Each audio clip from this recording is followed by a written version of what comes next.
Fala aí, galerinha do Enem. Bom dia, boa tarde, boa noite. Nessa aula trataremos de um assunto que, na minha opinião, na minha humilde opinião, é um dos assuntos mais fascinantes para se estudar. Isso mesmo que você está lendo aí, evolução. Falaremos tudo sobre esse assunto para que quando você chegar lá no seu Enem e for responder uma questãozinha, tiver lá a evolução, você olhar assim para ela e dar risada, porque eu sei que você estudou aqui comigo, né? Então, sem mais demandas, vamos iniciar a aula, né, pessoal? Eu sempre gosto de iniciar a aula falando um breve histórico só para sintonizar meus alunos, e aqui não vai ser diferente, né? Você com certeza já viu na história que durante muito tempo o pensamento ocidental foi guiado pelos pensamentos da Igreja Católica, né? Eu sei disso que você sabe. E isso mesmo que você está dizendo aí. Estamos falando da Idade Média. Muito bem, eu sei que você está estudando, você é estudioso, você vai passar nesse Enem, você vai tirar a nota máxima. Então, nessa época, dificilmente se questionava o porquê das coisas serem de tal forma como a igreja colocava, né? No entanto, como todos vocês sabem, na Idade Média e início do Renascimento, surgiram vários estudiosos, né, que começaram a questionar as ideias religiosas, como por exemplo, questionando o geocentrismo, né, a Terra no centro de tudo, né? Assim sendo, outra teoria, né, que os estudiosos começaram a questionar foi a teoria chamada fixismo ou criacionismo, né? Onde dizia que todas as espécies foram criadas pelo poder divino, né? Por um Deus, e que essas não mudavam sua morfologia nem evoluíam para melhor, né? Para uma espécie superior ou inferior, né? Eram todos iguais, ou seja, tudo era fixo, né? Sendo assim, a galinha que você conhece hoje, o porquinho, né, a vaquinha, né, sempre foram do mesmo jeito ao longo dos anos, exatamente igual, nada mudou, segundo a teoria do criacionismo e do fixismo, ou fixismo, quer dizer. Esse pensamento perdurou por séculos, né? No entanto, o aparecimento de fósseis de animais bizarros, né, animais congelados em icebergs, como os mamutes, fizeram as pessoas daquela época se questionarem sobre a possibilidade que a igreja estivesse errada, né? Aí, você já sabe, surgiu alguns estudiosos que foram de encontro ao pensamento da igreja. Copérnico, Galileu foram os primeiros a questionarem o criacionismo e o fixismo, né? Contudo, essa ideia, né, da evolução, né, a ideia de que os seres vivos podem mudar ao longo do tempo, né, para se adaptarem ao meio, foram realmente estudadas por Jean Lamarck e Charles Darwin, né? Jean Lamarck e Charles Darwin. E assim surgiu a teoria evolutiva dos seres vivos. Todavia, antes de falarmos sobre esses dois pensadores, sobre suas teorias, precisamos desenvolver alguns conceitos iniciais sobre evolução, né? E falar também sobre algumas evidências evolutivas, né? Nós falaremos sobre Lamarck e Darwin, né? Estaremos falando na próxima aula, na aula 2 sobre evolução, para que essa aula não se estenda muito, fique muito longa e você acabe dormindo aí sobre o teclado do seu computador. Então, sendo assim, vamos prosseguir, né? Vamos introduzir aqui só nessa aula. Então, conceito de adaptação, adaptabilidade. Cada animal, né, ele está adaptado ao seu ambiente em que vive, ou seja, ele possui características que permitem-no viver em tal lugar. Por exemplo, o pinguim e o beija-flor, né? Eles possuem locais totalmente diferentes como seus habitats, né? Se você colocar o pinguim, né, no local onde o beija-flor vive e o beija-flor no local onde o pinguim vive, provavelmente esses dois não sobreviveriam, né? A não ser que adapte o local deles, né? Como o pinguim pode morar aqui, entre aspas, se adaptar, né, no zoológico adaptado, né, com climatizador com gelo, né, água, tudo climatizado para ele, né? Com as características do seu local de origem. E assim eles morreriam, né? Portanto, o que é adaptação? A adaptação seria as estruturas que permitem a sobrevivência da espécie.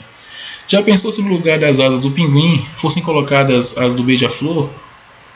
Ele não conseguiria nadar, né? Pois suas asas estão adaptadas para o local em que vive, para nadar, né? Mesmo assim aconteceria com o beija-flor. Ele não conseguiria voar e não conseguiria alcançar as flores, né, para conseguir o pólen, né? Outro conceito que devemos ter em mente quando se fala de adaptabilidade é o conceito de coevolução. Calma, calma, calma. É fácil. Ocorre simplesmente quando uma espécie influencia na evolução de outra espécie, ou seja, quando dois seres vivos evoluem simultaneamente, né? Vamos pegar o mesmo exemplo do beija-flor para não ficar confuso. Ele, em seu processo de evolução, né, pode ter se familiarizado por um tipo de pólen de uma determinada flor, né? Esta flor, né, esse beija-flor pode ter influência nessa determinada flor, né? Ou seja, ele só vai transferir os materiais genéticos dessa flor específica, e as outras que não tem o pólen que o beija-flor não quer, né? Essas vão morrer, por exemplo, entendeu? Então, aí eles evoluem simultaneamente, né? Um auxilia na evolução da outra, né? Isso é que é coevolução. Coevolução é isso. Portanto, né, o beija-flor e as flores podem ter evoluído de mesma forma, né, ou seja, simultaneamente. Falaremos agora sobre as evidências evolutivas, né? Evidências da evolução são literalmente as provas que comprovam a evolução, né? São elas os fósseis, a anatomia, embriologia e bioquímica comparada, né? Estruturas vestigiais e distribuição geográfica. Iremos falar um por vez. Fósseis, né? São restos ou vestígios de seres vivos, né, que viveram em um tempo remoto, né? São os vestígios de animais, de seres vivos que viveram em tempos passados. A formação de um fóssil é bem complicada, né? Caso um ser vivo morra na superfície terrestre, todos nós sabemos que os necrófagos e as bactérias decompositoras podem acabar comendo e decompondo este animal, e assim não vai se tornar um fóssil, né? Para se tornar um fóssil, ou seja, a gente precisamos fugir, entre aspas, dessa decomposição e dos necrófagos, né? Portanto, para que seja formado isso, né, deixamos fugir, ele pode fugir disso de diversas maneiras, né? Ser soterrado logo após a morte, ou o soterramento ser a causa da morte, né, também. Morrer dentro de um rio, né, e logo após ser recoberto por sedimentos, né, que irá virar uma rocha, e aí sim poderá proteger o animal, o ser vivo. Desculpa. Congelamentos em icebergs, né, como a do mamute que a gente já viu, e a resina que algumas plantas soltam quando se quebra um galho, né? Quando a gente se quebra um galhozinho de uma planta, algumas plantas elas soltam aquela resina, né? Uma resinazinha que é uma gosma, entre aspas, né? Isso aí também pode proteger um vestígio, né? Como a gente pode ver aí, o sapinho ali sendo protegido pela resina, provavelmente já morto. Um exemplo de fóssil que pode comprovar a evolução é a do Australopithecus, né? É uma espécie de hominídeo que já foi extinto, né? Um fóssil de fêmur encontrado na Etiópia, chamada Lucy, comprova que a espécie era bípede, ou seja, andava sobre duas pernas, né? E com massa cefálica bem proeminente. Sendo assim, segundo a teoria evolutiva, né, seriam deles que nós, Homo sapiens, nós evoluímos, né? Ou seja, nós viemos da nossa amiguinha Lucy, né, do Australopithecus. Outra evidência evolutiva é a anatomia comparada, né? Nada mais é do que comparar estruturas de animais diferentes, de espécies de seres vivos diferentes, né? Eu peguei um exemplo aqui da nadadeira de baleia, o braço de um homem, pata de cavalo e asa de morcego. Note que há alguma semelhança entre elas, tá vendo? Os ossos que estão presentes em todas as estruturas, tá vendo? Todos os ossos dos membros deles estão presentes, entendeu? Pode ver aí, dá uma pausa e confere. Outra prova é a embriologia comparada. Da mesma forma, né, irá comparar embriões de diferentes espécies, né? No mesmo estágio de desenvolvimento. Tá vendo? Percebemos aqui, né, que os embriões são muito semelhantes, né? Impossível até saber de que espécie pertence cada embrião. A gente não consegue distinguir qual é o embrião do homem, qual é o embrião da galinha ou da tartaruga. A gente só sabe porque está aqui o nome escrito, né? Mas se você for tentar identificar, seria bem difícil, né?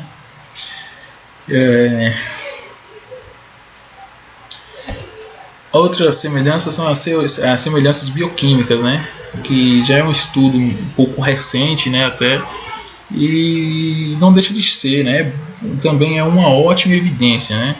Por exemplo, o estudo das estruturas do DNA dos humanos, né, e dos orangotangos, né, e dos gorilas e chimpanzés revelam que nós somos bem próximos dos chimpanzés, né?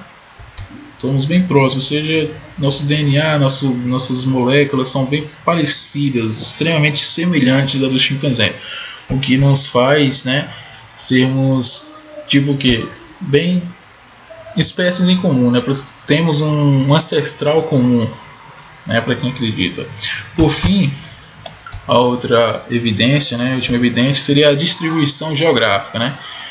Por que continentes ou países, né, possuem espécies de seres vivos diversificados, né? Por exemplo, por que há diferença entre as espécies de sapajus, acho que é assim, né? Sapajus do Paraguai, da Argentina, do Brasil e do Paraguai.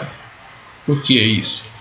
A explicação é que em determinado momento, um determinado tempo atrás, as espécies foram separadas geograficamente, onde com o tempo passaram a possuir características cada vez mais diferentes, ou seja, eles estavam se adaptando àquele local inserido, né? Surgindo assim novas características e se tornando uma nova espécie. Esses macaquinhos, né, se distanciaram o suficiente, né, ou seja, isolaram geograficamente, né, e por se isolaram também reprodutivamente, ou seja, eles não conseguiriam trocar material genético, né, e isso explica o porquê que eles se tornaram espécies diferentes, se tornaram diferentes, né, ou seja, pode ver que um é diferente do outro, mas são bem semelhantes também, né? O que sugere que eles têm um ancestral comum também. Aí depois que se separaram geograficamente, um evoluiu para, na verdade, se adaptaram a tal lugar, né? Ou seja, a gente vai ver isso mais à frente. Então é isso aí, galera. Por hoje é só isso. Não se esqueça de se inscrever no canal, de curtir e compartilhar este vídeo. E é isso aí, você vai aguardar a próxima aula que a gente vai falar sobre Lamarck e Darwin. Valeu e até a próxima, galera.